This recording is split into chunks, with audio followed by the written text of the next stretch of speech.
Hey everyone.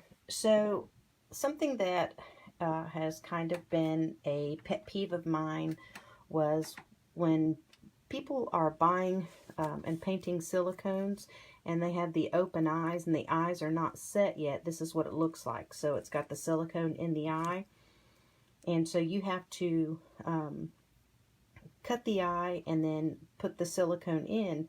And when you buy the sculpt because you like the way that it looks.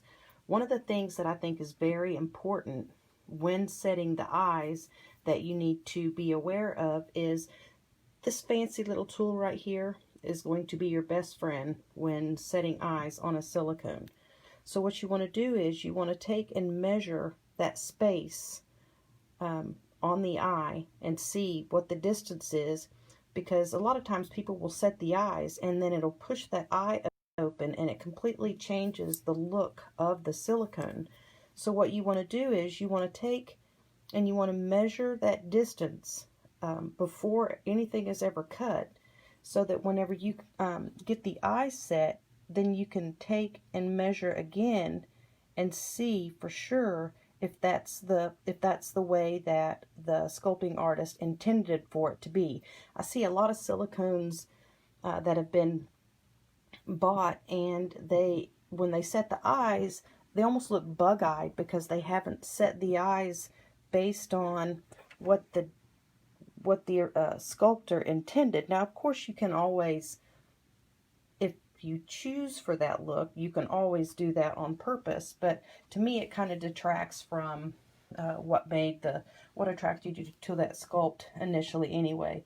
But just what you need to do is just, like I said, go barely touch it. You don't have to push, just barely touch it on there so that you see what the distance is. And then you can go, as you're cutting it, as you're cutting along and you're pulling out your pieces. The big issue when the eyes are all bugged is because most of the time you're not going deep enough. You're not to give the eye the space to sit deep enough in the eye socket. So make sure that that's what you're doing, is you're going in deep enough to set the eye.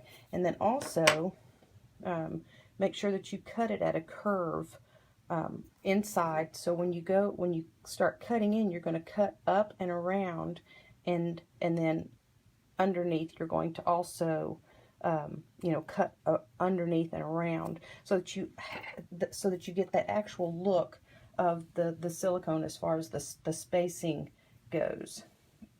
So anyway, that's just a little tidbit that I wanted to share with you guys, because I thought that was some good information to share. So I hope this was helpful for those of you that are beginning to get into silicone. And when you have to cut the eyes, don't be afraid.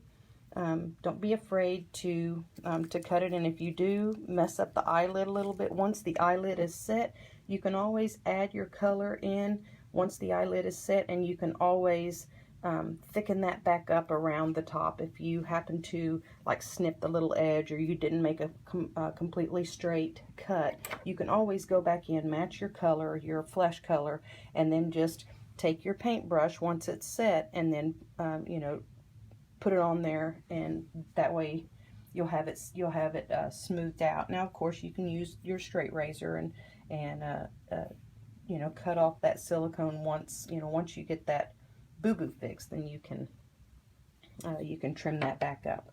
So anyway, I hope you guys enjoy this, and I hope it's helpful for you guys. It's good to see some of the comments. Hi, Laura from Brazil. It's good to see you guys, and I'm hoping that this is helpful for you all. Have a good one.